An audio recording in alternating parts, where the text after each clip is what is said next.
Hello, everyone. It's a rainy morning, my lord. And it's cloudy too. Karen and Cecilia here. We haven't had a chat for a while now, and it's not a good thing for us not to talk often. But sometimes you have to take a break. It's a good thing to take a break sometimes and go reset and come back, and talk a little bit. So I'm going to do two parts.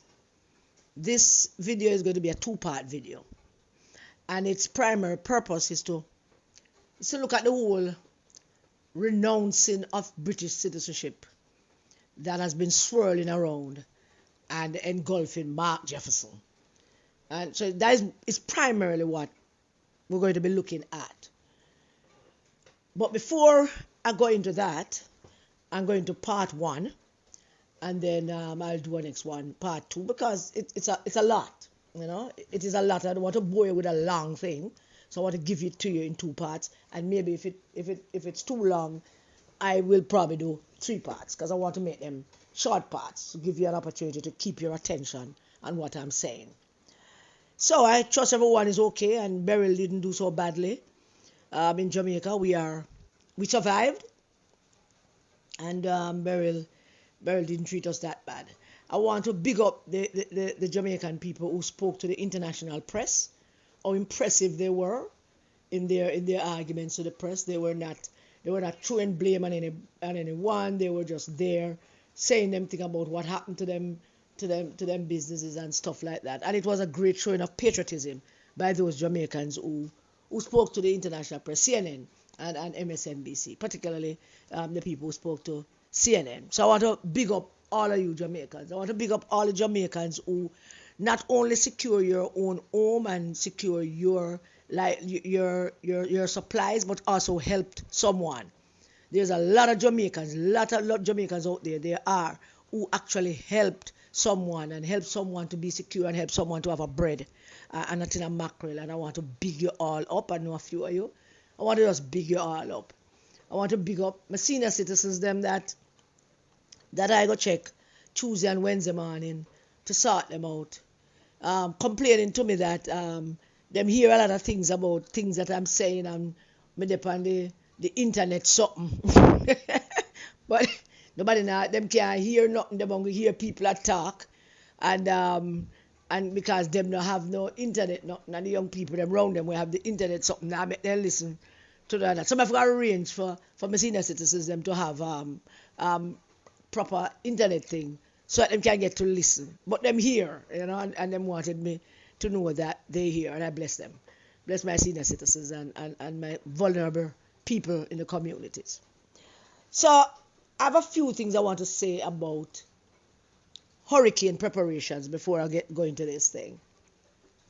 Because observing the whole hurricane preparations have brought home to me in a serious and real way that Jamaica need a protocol. We need a hurricane protocol that can be triggered 3-4 days on an impending hurricane heading our way. Something that just a system that just click right in.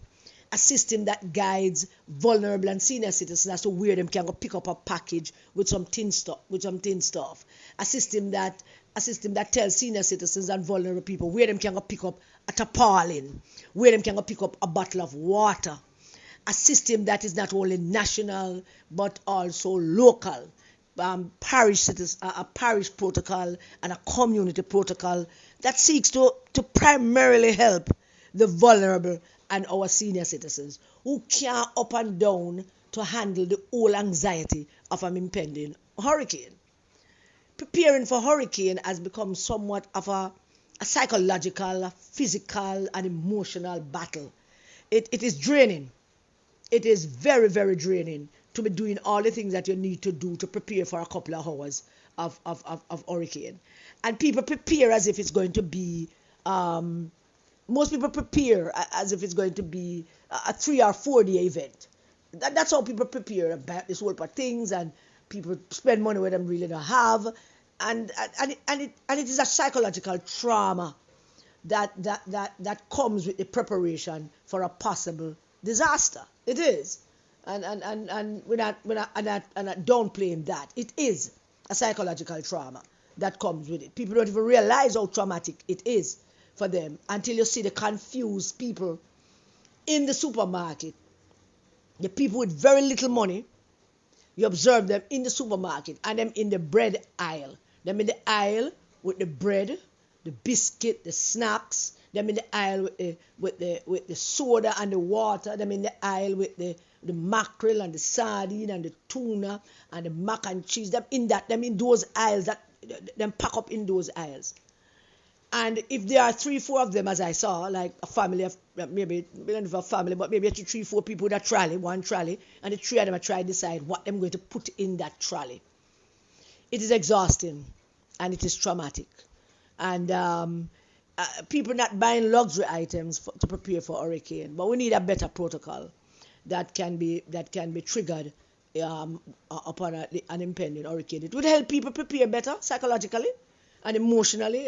It would help people prepare better if people with senior citizens know that if they carry the senior citizen ID, if they bring the senior citizen down to this place, they'll be able to get a bottle of water, they'll be able to get some tin stuff, and they'll be able to get probably a tarpaulin or something. Then there are the places now that we use for shelter.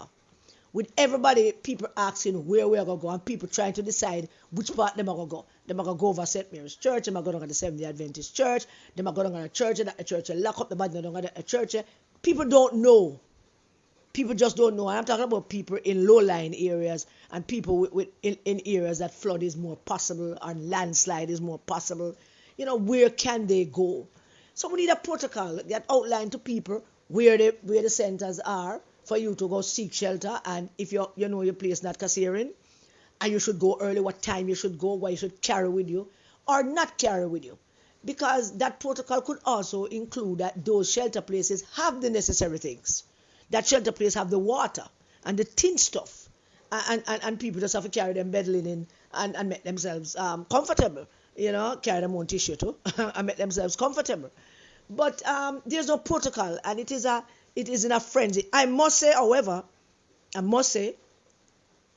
that this one, in terms of people go finding shelter, wasn't so bad, because it don't appear to me like much people were looking for shelter. And that is a sign of progress. That could only mean that more people have secured more secure houses against hurricane. That could only mean that. Because when I look around and walk around and go to a road and just watching and looking, you don't see nobody hurrying up to the church. You don't see nobody hurrying over to the church. You don't see nobody pack up nothing for go over to the church and all of that. And that is a sign of progress. That is definitely a sign of progress. But I don't know what in the rural areas was like, but I got some reports, which is why I'm just doing this now. So I got some reports, and for example, in Westmoreland, there was people know where some shelters are, but there was still so many vulnerable people that could not be reached to give them something, and them never know where to get something from. In some sections of St. Elizabeth, over in St. James, in some sections of St. Thomas, St. Mary. My family, them over in Portland, tell me that some senior citizens there are 2 senior citizens over in Long Bay that I kind of responsible for, send what I can for them with the busman them and stuff like that. And when my cousin Donovan called to tell me that one of the houses stay good, and him don't know if this hurricane based on actually near the sea, because Long Bay, she's right on the fault line there, and him don't know if the house still do the house strong and stuff like that. And you have to make some move. You have to make Donovan get him and him two man and them go fortify the house top and make sure everything all right. I mean, there's not much them could do between Tuesday and Wednesday, because them just tell me that and them fix it up. So I'm saying that the government need to institute some kind of protocol that as soon as a hurricane is heading our way, those protocols kick into place, where the radio and the news media can report to senior citizens in Portland, this is where you can get a bottle of water. If your house not Kasserine, this is where you should go shelter. I mean, we used to have that one time, but with the impending progress and people building their own home and better homes, it appears that people have forgotten that there are still vulnerable people among us. Lots, not a little bit, lots of vulnerable people who need somebody to help them, muddle through the whole thing. So we need better protocol. Then there is the money for the members of parliament. And I just think it is such a foolish and stupid thing by the government to take up 5 million and give member of parliament, what, a day before a hurricane? A day before a hurricane and the morning of the hurricane? When is that money going to reach the people who actually need it to go get a bread, or need it to go get a tarpaulin, and need it to go get one bag of cement for 45 a year where water might come in? When is that money going to reach them? But the first question should be, what is the money for? Is it money to clean up drain and to ensure that get water flow freely? Is it, what kind of money is it? What is it supposed to do? Because if you're going to, we're a tropical country. We are prone to hurricanes. We know that. We have had them. We have been having them forever. So why not have a protocol, a stable fund, where there's a hurricane fund, where from the first day that this thing is heading our way, MP them just access it. You need to have something like that. So the hurricane coming Wednesday, them need to have access to it from the Friday before, so that them can, make sure people get something. Although them, most of them, I go give them friend and company and feed them people and the consequences. Them now gonna make it reach, and them have to depend on feed them people to make it reach the people it's really supposed to reach. That is not a surety. But if you have a kind of protocol that kicks in when this thing is coming, then there'll be more surety together, altogether, if you do that. But you can't have money to give MP and give to them the day before the hurricane, or 2 days before the hurricane. Who get that money? Who gets it? You have some good MPs who are go out of pocket some money and are going to them whatever fund them, have them CDF fund and try to do a thing. If you have money for hurricane, you need to put in a protocol where that money and everything else with it is accessible 3 days before this hurricane land. And just in case the hurricane actually come, when you have that money, it no matter. It would mean that people get some money. There's nothing wrong with that. It no matter. So put the protocol in place. Let the elected representatives have access to that money, and let them get it to the community. Let them get it to the communities, to the vulnerable, to the senior citizens. And if the hurricane no come, that is great. They would have some money anyway. But we need a protocol, because it is, I can tell you, just watching people watching this gentleman in the pharmacy. I went to get a pair of 2D batteries for my flashlight, and I watched this gentleman, can't be more than about 70, 72, and I watch him just stand up there, because in buying these lights them have in the pharmacy, and in buying the lights, and some of the lights in the pharmacy, the store seem to be working. And poor fellow, him stand up there, and the customer service agent saying she not serving nobody. She deal with this mama can't stand here for the longest time, and she want to deal with him, and she testing the thing. I saw the frustration on his face. I saw it. How him just stand up there, and I'm wondering to myself, if him never have nobody to come buy it for him, maybe he doesn't. Maybe him not trust none of the young people amongst him. Maybe him family members who are younger, him can't get any money, and so go buy a light for me or something. We don't know what the situation is that would get him out on Wednesday morning. Yes, it was Wednesday morning, about 11. What would get him out at that age, and looking so frustrated about the whole thing. It is damaging. It is a psychological trauma that accompanies the preparation for a possible disaster. The buying up of foodstuff is also traumatic. Because, people buy like them planning for a 3 or a 4 day hurricane. And the emotional trauma of trying to find and decide what you should buy. And then in doing that, you also wondering in the back of your head if the roof will go hole, if the winds them come too hard. It is traumatic, and it brings on anxiety. And I know that we have belabored the argument of people's mental health. We have belabored it, totally belabored it. It has been grinded to the ground. Everybody have a mental health problem. But these are the things that gives people great serious mental health. I mean, people mental health is people mental health is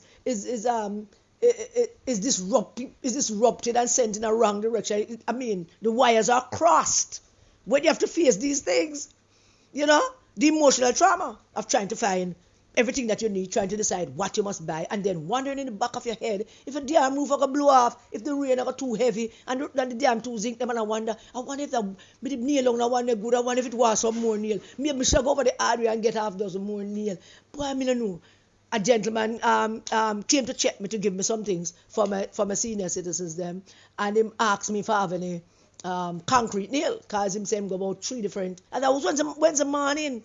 Him bring the 3 package for them, and him asked me if I have any concrete nail, and him say him couldn't get any of the hardware them. So I just run upstairs, get my big buckle of concrete nail, throw out a little bit out of it that I would want to keep back, and just give me the whole bottle. Yeah, because those are things that I always have. I always have nail. I have bottles of nail of different size and all kind of thing. So, I mean, it is bad. Sorry, I'm spending all of 16 minutes to say all of that. But we need a new protocol, Mr. Holness, and Mr. Prime Minister, and Mr. Government, Mr. and Mrs. Government. People's happiness and people's happiness and people's contentment depends on their mind, depend on what them think is wrong and what them think is not going good for them. Not what you think, but what them think. And because as politicians, you don't take the time out to find out how people think about anything and what them think and what them need. Well, as Mr. Wallace out there now, maybe him actually listen to some people in terms of what them need and what them think, you know. But you can't, as government, as elected representatives, it is your responsibility to find ways and means to make life easier for the citizens that voted for you. And if you can't figure that out, you shouldn't be offering yourself to run for nothing. And you shouldn't be leading anything if you can't figure out what people need, you know, and how you're going to meet those needs, or you're going to help them meet those needs. I mean, we do have a welfare state. We don't. So we have path and we have people getting a little bit of pension, but we do not have a welfare program. There's no welfare program in this country. Nobody come try to tell me what them can get this and get this. There's no steady, dependable welfare program for senior citizens and vulnerable people and underage people where them get the part. But that is not enough. It has not been enough. And it is draining people's health. It is part of our health crisis, Mr. Tufton. And it's not just walking and running marathons and post it up on social media and talk about everybody must walk and all that. Yeah, that is good. Tell people to walk and exercise. But people worry. Worry is is one of the things that affect people's mindset the most. Worry. People worry already them know them are worried, them worry. You know, and when a hurricane is coming, that worry escalates into damn rotted. You know, say, me have some black, me go up on the house and put them on the jar. No, me have nothing else, but me just hope that them hold it. You know? Yeah, me go hope that them stay and the house that the blow off. And you worry. And you check if the part to try to put them asleep, if that's secure. And you worry. And then you look at the little money we have and you go try send them and go try see if she get something. So for put up and she decide if she buy 1 bread and a crackers or 2 crackers and a bread. Them worry. It's worrisome. We need a protocol that will make it easier for our citizens when a hurricane comes in our island. And that's basically my 2 cents about it. I want to commend the Prime Minister for his. He was very proactive. I've never seen him so proactive in a hurricane. And he was out and about before and even during. But I also want to commend him as Member of Parliament for West Central St. Andrew, my constituency, which it appears from a glance or a first look that there was some level of preparation and some level of help that reached some people. It appears that way. I don't have any hard facts and proof for that, but it appears that way. And I make that judgment on a number of things, including that less people called me to ask me about anything, unless people came to visit me about where them can get something, and I use that as one of the markers to say that it appears that there were some activity that led people to have a little bit of help. So I want to commend him for that, and once again I want to big up the Jamaican citizens who spoke to the international press and made us proud. Certainly made me feel proud. Didn't beat up your country, didn't quarrel about who never do nothing for you and what you never get, but you spoke about your thing and what happened, and protect Jamaica's reputation. And I mean, it was good. I really love that. I want to big up all the people who spoke to the media. Don't know your names, but big you all up if you should all hear this. But while the Prime Minister was out, I didn't see King Charles III, opposition leader, the one that is struggling now, Mark Jefferson. I didn't see him at all.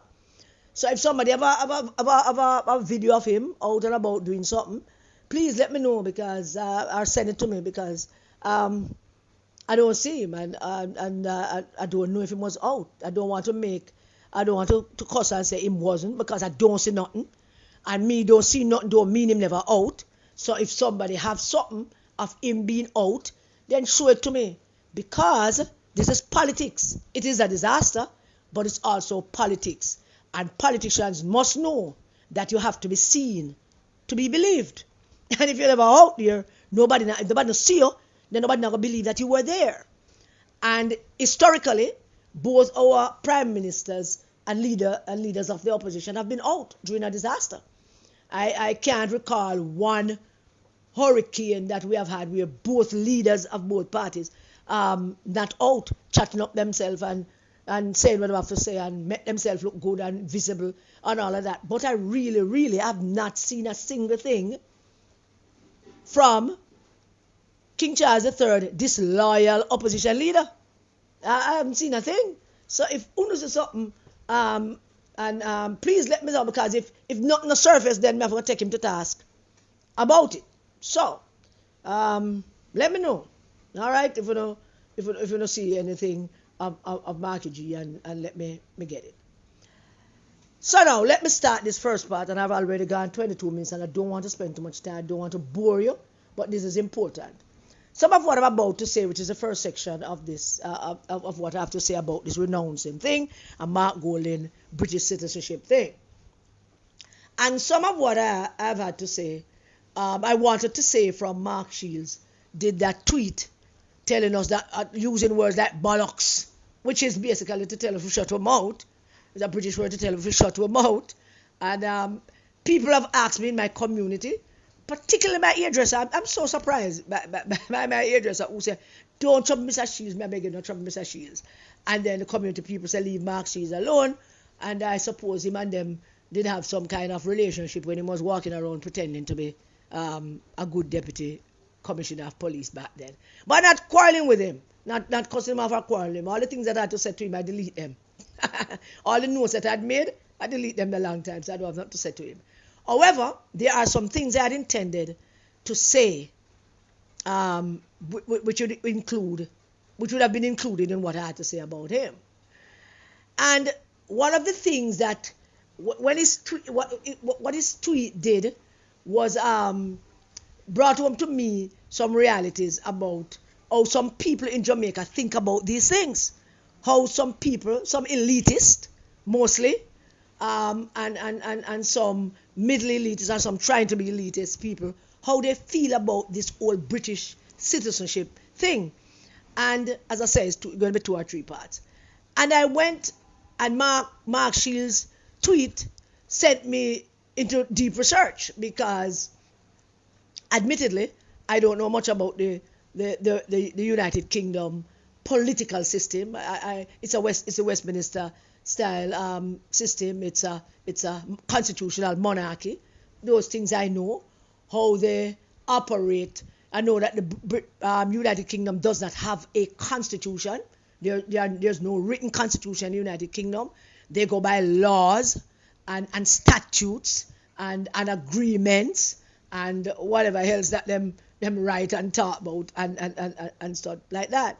So I know there are no constitutional thing, but they are just laws and rules and statutes and agreements and back in the day when the king make an order, something like that. And orders, yes, there are orders that have been out. So I went and looked back up some things, and I have discovered a couple of things. One, the United Kingdom have had 57 members of parliament, 57 prime ministers, since 1721. And what happened in 1721 that made Britain start to have prime ministers was George II, King George II, could not speak English. King George II, when he became king of the United Kingdom, he was I think he was born in Hanover. No, not down Hanover, down Jamaica. Oh no, stop. Not not down there, so. But down there, so Hanover get its name from, because down there, so the British saying Lord Hanover. Go, me don't know, go do what, I don't know. One of these days I'll find all of that out. But there was a Lord Hanover that King George had sent down here to do some crap, and that's how the whole Hanover name I think started in our Hanover. But George II was born in Hanover, and that's in Germany. So when he became King of England, he couldn't speak English, couldn't speak a word in English, and therefore he couldn't run the constitutional part of the British government. He could only run the monarchy part of the British government. He is the head of state, but he couldn't be prime minister, and so they thought that they needed a prime minister, and they elected Mr. Walpole to become the first prime minister. In 1721, Mr. Walpole served about 21 years as prime minister. Of those 57 prime ministers that Britain have had, 54 of them were men, and 54 of them were men, and 3 women. 45 of these men and women, 45 of the 57 of them, were born in England. 45 of the 57 men and women who were prime ministers of the United Kingdom were born in England proper. England. The rest of them was born in, a couple of them was born in Scotland, which is a part of British territory, but was not, not England. I think there was one Canadian prime minister, one Canadian who became prime minister of Great Britain, a guy named Andrew Bonar. I think he only served 1 year. I don't have that in my head, but I think he served 1 year, maybe from about 1922 to 23. I might be right, I might be wrong. I'll correct it if I'm not. But he was a Canadian, and he became British prime minister for whatever reason. But it was a short stint, very short stint. So there was a Canadian who became prime minister. There were a couple of Scots who became prime minister, and of course there were 1 or 2 from Wales, and then there was Boris Johnson, who was born in the United States. And Boris Johnson being born in the United States never mean a thing, because Boris Johnson became mayor of London in 2008 with his United States citizenship, and he ruled as mayor for 8 years with his United States citizenship. I want you to follow me and stay with me, because I promise it's going away, and maybe I forgot to break it when it get too long, and then come back to you with the second part.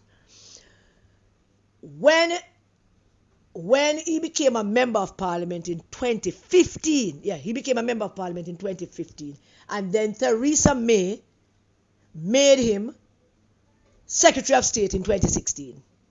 And becoming Secretary of State in 2016, Boris Johnson, along with thousands of other United States citizens and citizens of other countries, renounced their citizenship to their birth countries and became full-fledged British citizens. As a matter of fact, historically, 2016 was was the year of one of the biggest renouncing of citizenship to other countries and a pledge of loyalty to Britain in British history. It was. And so Boris Johnson renounced his. Now, when Boris Johnson renounced his U.S. citizenship, it was not through any pressure from the government or Theresa May. When he became a member of parliament in 2015, the parliamentarians, and we know how the British parliamentarians, all them raucous and them them British, them un-Britishness shows when them in Parliament. Them very British out of Parliament, but inside of Parliament, them is very much Jamaican. Them brawling and raucous and rank. So them really heckled Boris when he became a member of Parliament about his United States citizenship. But it was friendly heckling, because Boris never hid the fact that he was a United States citizen. And Boris wasn't hiding it, and nobody never forced him to do anything at all. But instinctively, Boris knew that on becoming Secretary of State for the United Kingdom, he couldn't keep it. Instinctively, without hesitation, as PJ said, I can't get over those words. PJ words, without hesitation. And instinctively, Boris Johnson knew that he couldn't stay. He couldn't be a member of Parliament. He couldn't be the Secretary of State and continue in his party with that United States citizenship. And he renounced it without any fanfare. There was no fanfare to it. Why there was no fanfare? Because everybody knew, and everybody assumed that when Boris Johnson, near to whatever the pinnacle of his career is going to be, he will have to do what he have to do. And he also knew instinctively that as a United States citizen, he couldn't be any prime minister or not. Like, he knew that. All right? So he renounced it, and he went on to become prime minister. There is an argument from some that Mark Golding, and Mark Golding is the one who have been making this argument on his own behalf, that him don't need to renounce in British citizenship, that him is within him law, and him within him light. And we're not going to look at that in this video. We're going to look at that in the next video, because we're not going to go deep into that one. But he has this thing in his head that him don't have to renounce his citizenship. I want to look briefly at the UK elections before I end this. I want to say that as a prelude to the next part of this video, when that next part comes. Every time historical, looking at the history of elections in the UK, something came out to me. It might not mean anything to anyone, but it does mean something to me, because history is a part of me. I believe history. I trust history. Yeah? It is done. It can't be undone. It is there. It can't be there. You know? So I'm looking at some things, and I'm looking at the Labour Party winning a couple of seats in Britain on the July 4th elections. But before I touch into the Labour Party victory, I want to go back a little bit in history for you for no more than 6 minutes, if I can do it in 6 minutes. In Jamaica's first election in 1944, December 12, the JLP won 22 of the 32 seats. A year later, the United Kingdom elections was 1945, where Labour Party also won. Jamaica's election in 1949, JLP won more seats. Of course, PNP got more votes, but JLP also, but JLP won more seats, and JLP won that again. And Labour was in power in the United Kingdom. Norman Manley became Chief Minister in 1955, and then the UK Conservatives retained power, which they got in 51. They got power in 51, and Norman Manley became our Chief Minister in 55, and they retained power in 55, with a lower turnout, of course. That comparative cycle broke in 59, when the PNP won the 59 elections. When the PNP won the 59 elections and was there, the Labour Party in Britain regained power in the 64 elections. 2 years after the JLP won the 62 elections in Jamaica. I hope you're following me. I hope I'm making sense too. No? If you can't follow me, let me know. So what I'm trying to say to you is that every time the Labour Party is in government in the UK, it's a good sign for the Jamaica Labour Party. When the Conservatives are in power, it's a good sign for the PNP. And that cycle break a couple of times. For example, the Conservatives have been in power since 2004. PNP was in power in 2004. PNP was in power from 1989 until 2007. It is the 2007 election that threw off that historical path. It's the 2007 election that threw us spokes in that path. And why?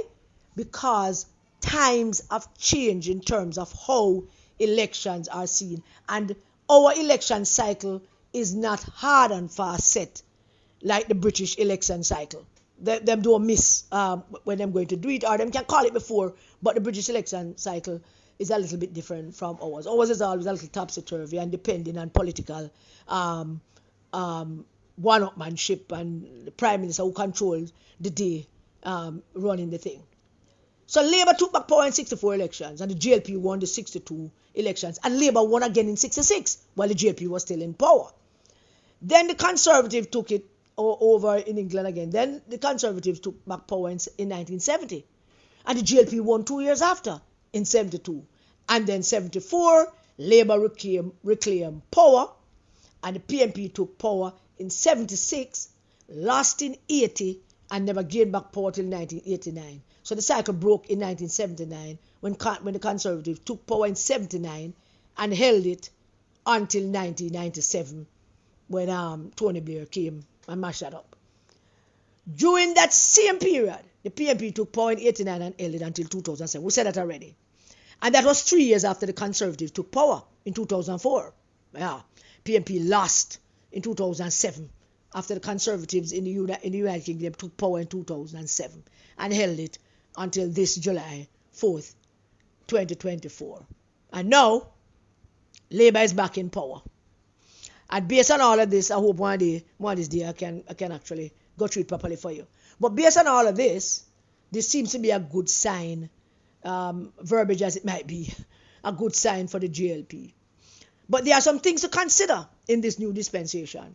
There's a Reform Party, which is reform. They use the word reform, which is a cleansed word for racism, xenophobia, fascism, homophobia, Nazi-loving, anti-immigrant prudes. That's Nigel Farage and his crew. Nigel Farage, like a mealy-mouthed, racist charlatan. And him now have 5 seats in the parliament and threatening to rain all kind of brimstone and fire and move that parliament and move the British people far more to the brinks of right-wing conspiracy, hatred. Yeah? And that is what him threatened to do. There's an interesting thing briefly about the elections of July 4th, 2024. Very interesting thing about it.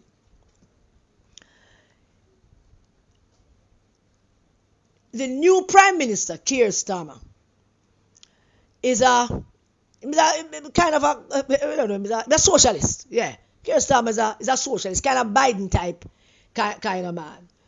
And the way Rishi Sunak conceded to his loss was very interesting and very commendable to him take the blame for everything that the Conservatives did not do, because the Conservatives are being described by the British media as a disgrace for not living up to their expectations, and so them cussing them out. So Rishi trying to see if him can fix it up. According to what all that was saying months before the election on July 4th, people were expecting that this was going to be a landslide victory, and in some respect it is. But after the beating that the Conservative got in the local election a couple of months ago, people expected this to be a much bigger landslide victory for Labour. They won 400 and something seats. They underperformed. It's not really a landslide because the Labour Party in the UK underperformed, and there still isn't and there wasn't any great enthusiasm for the new Prime Minister, Keir Starmer. And it's not me saying that. I'm looking at the figures and the statistics. I spent a great deal of time yesterday just looking through it. And the results of the British election suggest a whole heap there's so many things that you can get from this. But the results are distorted. And I just want to leave you with just two results that makes it impossible to say that this was a landslide victory for Labour, and makes it impossible to say that this was actually a great elections where people went out and say what they had to say and do what they had to do. Labour Party in the United Kingdom won almost 2/3 of the seats available. Almost 2/3 of the, almost 700 seats. They won almost 2/3 of the seats available to. And they won that with just 1/3 of the popular vote. Let me repeat that. The Labour Party in the UK won almost 2/3 of the seats available, but with just 1/3 of the popular vote. That's not a landslide to me. The Reform Party, Nigel Farage, racist party, got 5 seats.